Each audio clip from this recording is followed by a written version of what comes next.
Welcome on into the Utah Blockcast. I'm Steve Bartle, Utah Insider for KSL Sports. Dropping this one late Friday evening. I apologize.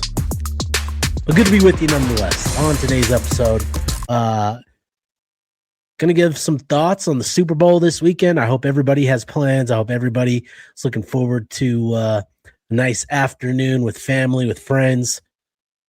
Dinner plans are being finalized. Food plans, whatever you've got.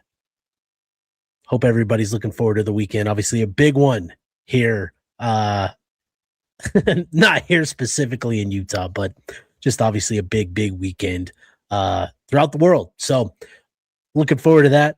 Seattle, New England. I've got some thoughts there. Then also want to share some thoughts on Utah's staff and the auxiliary staff that Utah announced Thursday afternoon. And I think there's some really exciting things, some really interesting staff members, additions that have been made that kind of give us some insight into where Morgan Scally is focusing, what he's leaning into, and all that sort of stuff. So I think it's really exciting stuff for Scally and for Utah football. So they announced the full staff Thursday afternoon, so we'll talk a little bit about that, and then going to do a brief preview of Utah versus Kansas this Saturday, 12 o'clock, 12:30.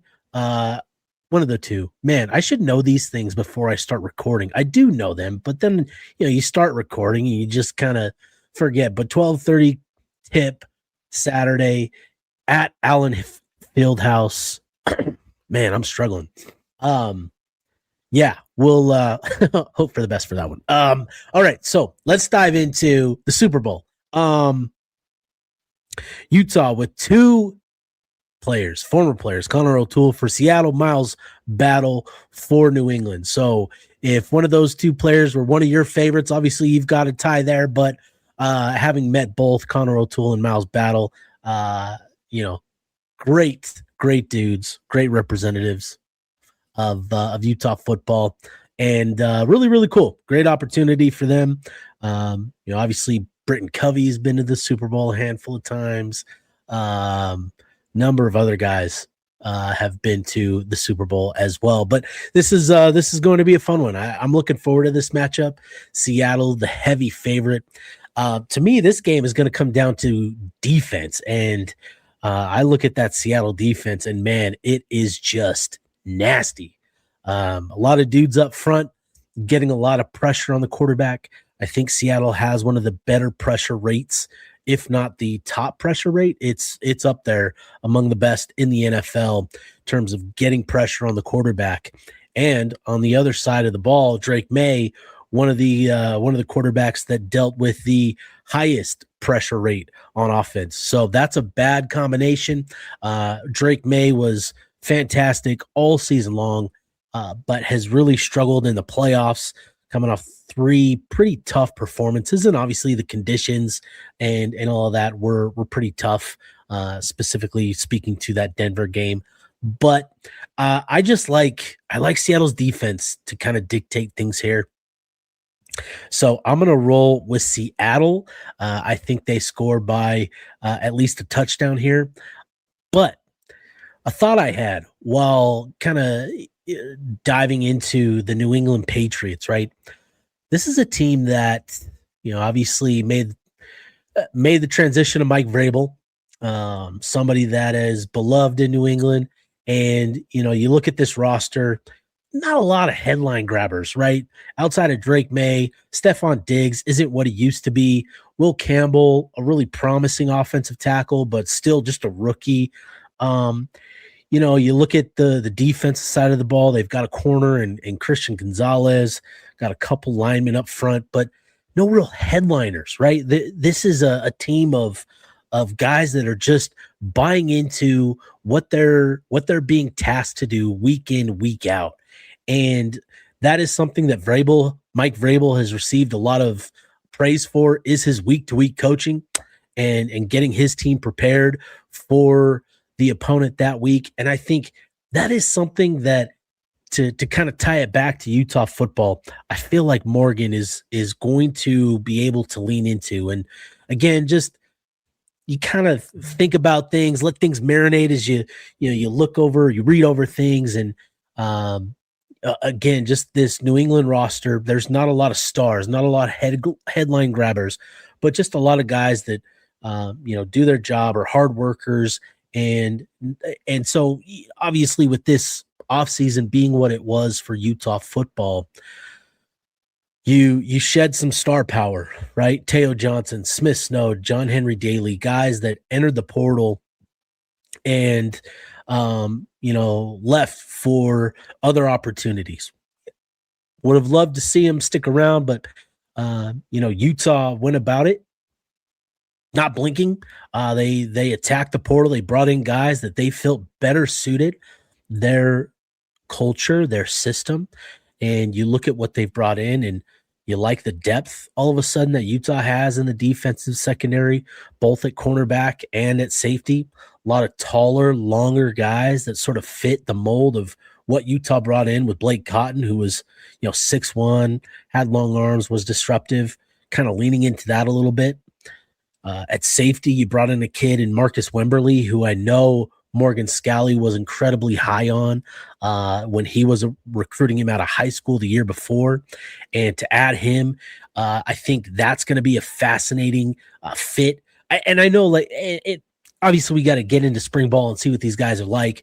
You look at the defensive line, Utah brought in a number of guys that they feel can win both as pass rushers, but also as run defenders. And obviously we know the struggles this past season for Utah, and those last two games specifically of the regular season against Kansas State and Kansas, Utah's run defense was really, really exposed. And so, Utah went into the portal with that being a major point of emphasis up front, was improving, finding guys that could win as pass rushers and as run defenders, beating their man, beating their blocks, that type of stuff. So, that was a major point of emphasis. And again, not guys that grab the headlines, right? Not the 4-star, the blue chip guys that haven't gotten playing. These guys have gotten playing time, and there's production to their name. There's experience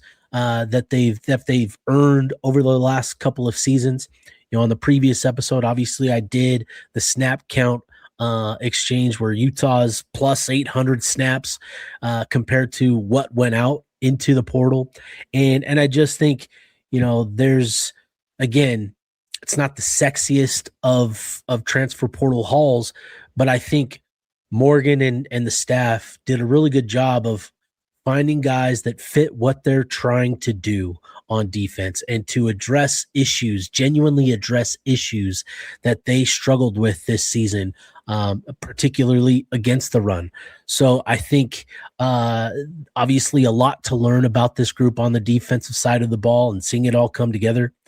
Then you look at what they did on the offensive side, Braden Pagan and Kyrie Scholes coming in at receiver. You like the production that they bring. They're going to be able to hit the ground running, developing chemistry with Devin Dampier and Bird Ficklin.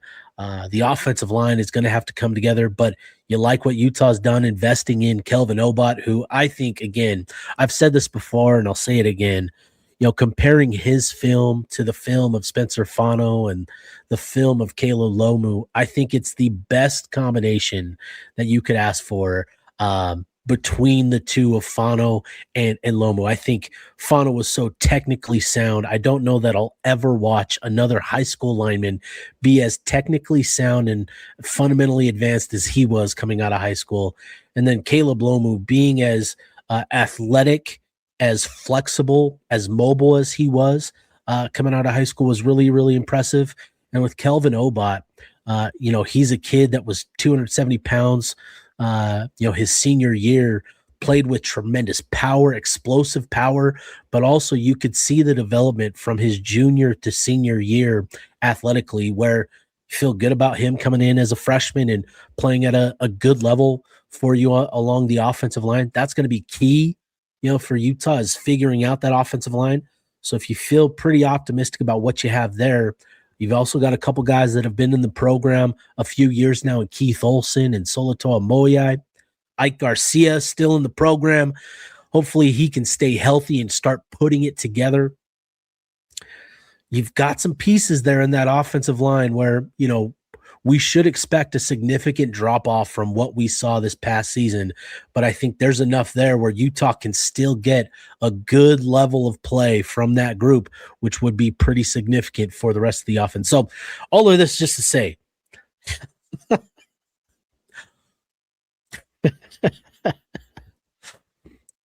New England maybe has provided Utah football a blueprint of sorts. There's the Patriots have received a lot of criticism for the schedule that they played this year. It was pretty easy, not the most difficult slate. When you compare that to Utah football schedule in 2026, there's been a lot of commentary around the schedule and it not being the most difficult schedule. Well, here's an opportunity. So hopefully, again, Morgan leaning into traits and qualities that they identify at specific positions, addressing certain needs with guys that they liked, and with the roster that they've assembled. You hope that the week-to-week game planning and all that sort of stuff comes together for this group, because you could follow a very similar path for Utah football as the New England Patriots have blazed their own trail this season. So kind of a roundabout way to talk about Utah football, given the Super Bowl this weekend. With all that said, I think the Seahawks win by a touch, like I said. But anyways, Utah football also made news Thursday by announcing their auxiliary staff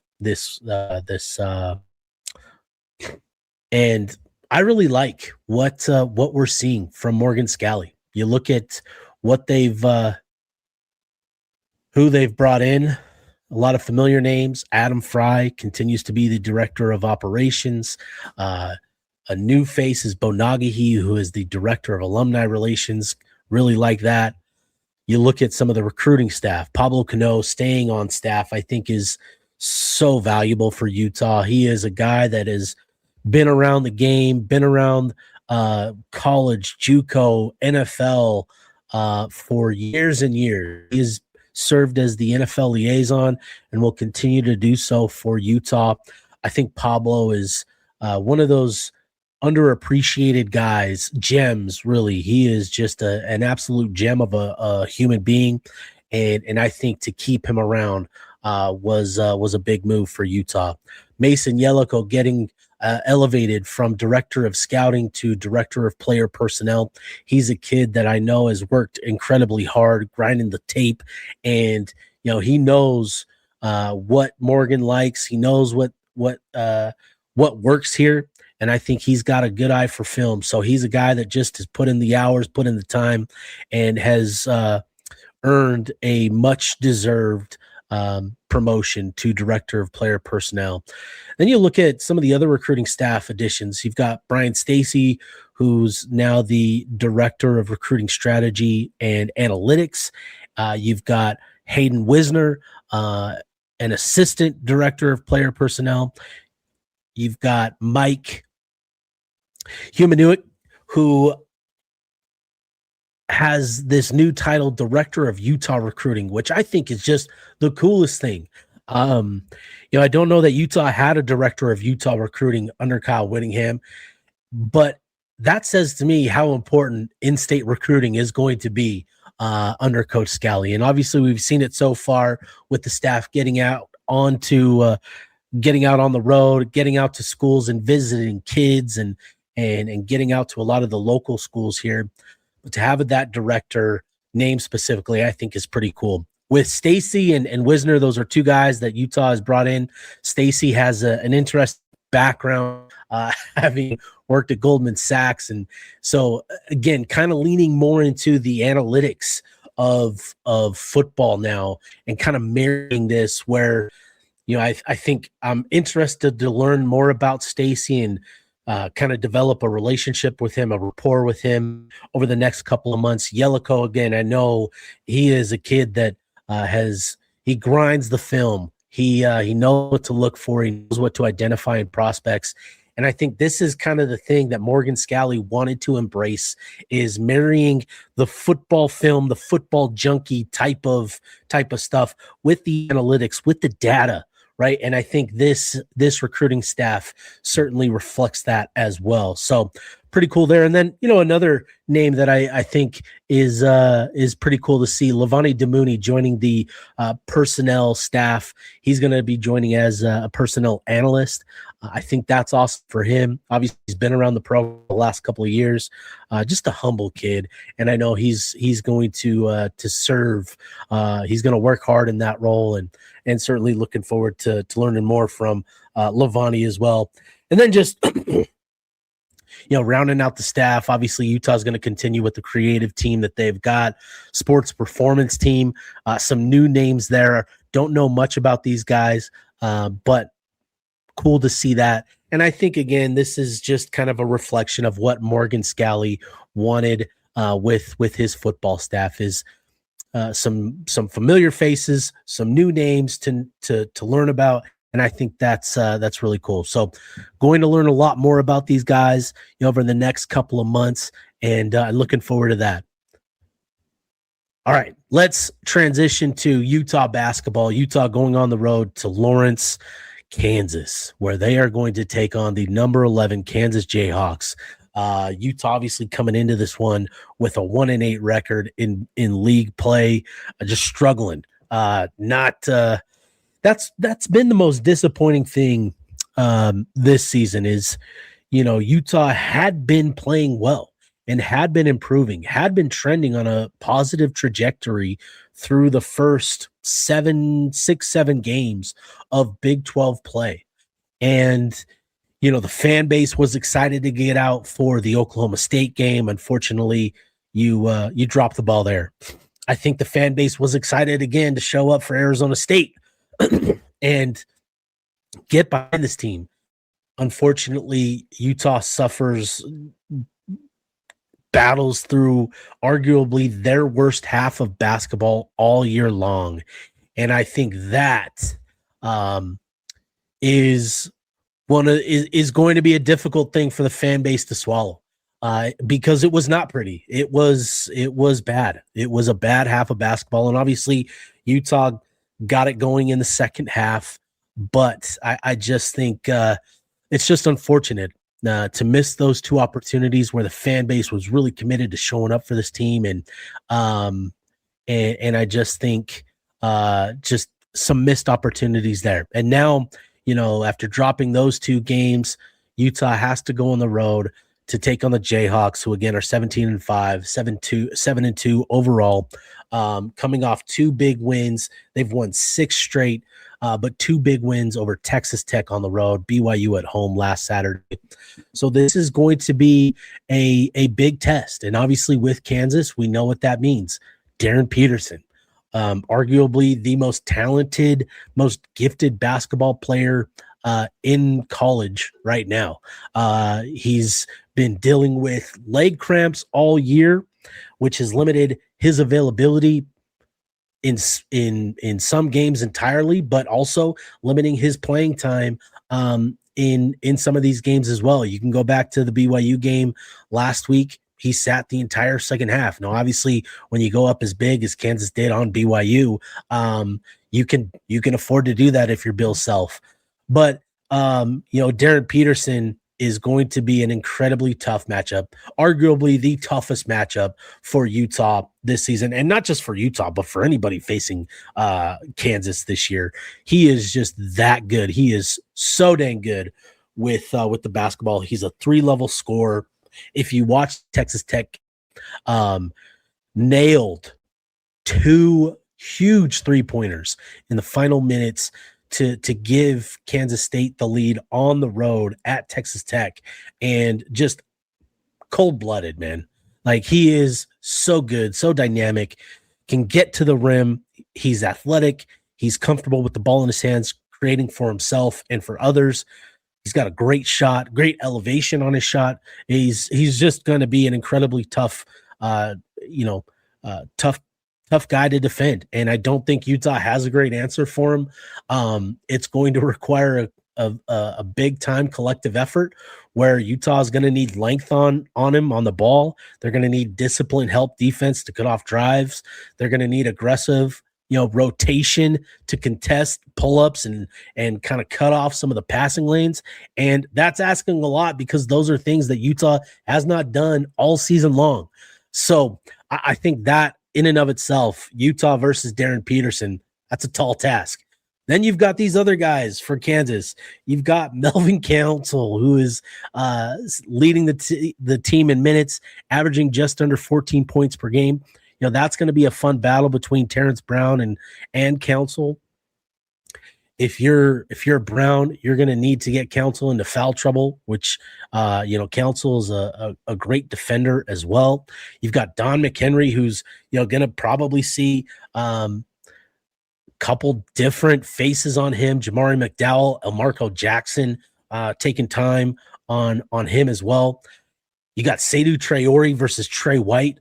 Trey, 6'7", 215-pound forward, tough on the glass, really effective in and around the paint. That's going to be a tall order for Traore. But then again, that's not even getting to the size and the athleticism that Kansas has in the front court with obviously with Flory Badunga and Bryson Tiller, where Badunga is just an incredible athlete. Tiller, a 6'11", 240-pound forward. That's a tough matchup for Utah. So Utah has some size, but obviously not the sort of size to really compete against guys like that. So for Utah, this is going to be a game where you have to play picture perfect defense, and even then, that might not be enough. You're going to have to limit second chance points. You're going to have to contest jumpers, clog up driving lanes, basically play your best defensive game you've played all season long. This is what you're going to need. And then you're still going to have to go out and score points on these guys. So this is going to be a tall order. Allen Fieldhouse, we know, is one of the toughest places to play in all of college basketball. Unfortunately for Utah, I just do not see this being all that competitive. Now, maybe Kansas gets up by a comfortable lead, crowd gets out of it, and Utah finds a way to make it sneakily competitive. I just think Utah, being where we're at in the season with the losses that we've seen at home the last two games, this team is searching for answers. And with Terrence Brown struggling the way that he has the last couple of games, until Utah gets back Lucas Longarita or Jacob Patrick, Utah doesn't have very many options to go to look for scoring elsewhere. It's going to have to continue to be Brown, McHenry, and Dawes doing the heavy lifting. Traore has stepped up over the last couple of games. He's been in double figures in 4 of the last 5 contests, which is great. You're going to need that from him again in this one. But you get past those 4, and it's like, where does Utah turn for consistent production? Kendall Sanders has been pretty cold the last couple of games as well. Just not producing at the same level that he was earlier in the season. Again, I just think Utah is at that point where teams have sort of figured them out, and until they get Longarita and Patrick back from injury, it's going to be a grind. It's going to be difficult for Utah to make these games really, really competitive. Utah needs those guys just to kind of help alleviate the scoring burden, but also to provide rest for some of these other guys, McHenry, Brown, without seeing a huge fall off in production and level of play. So fortunately, I think Kansas wins pretty comfortably. The spread close. I think it's 19.5 points. I think Utah covers, but not by much. I think I'm kind of envisioning an 85-68 game here for Utah in Lawrence, Kansas. But who knows? Maybe they surprise. Maybe we get that 5% chance of a win in this one. So we'll see. But anyways, that'll do it for me. This was a quick, short, brief episode. Going to be coming back next week with diving into the depth chart, projected depth chart for spring ball. Really looking forward to this. Talking more, getting prepared for spring ball, which is going to be starting up here in a couple of weeks. Have heard rumblings that we're going to have a little bit more access than we've had in years past, which I think I'm going to keep my fingers crossed on that and hope for the best. But really excited to dive into depth chart talk next week. We'll probably start Monday talking about the offense. And then Wednesday's episode, we'll be diving into the defensive side of the ball and really looking forward to that. So I'm going to go ahead, wrap this one up. For myself, Steve Bartle, this is the Utah Blockcast signing off.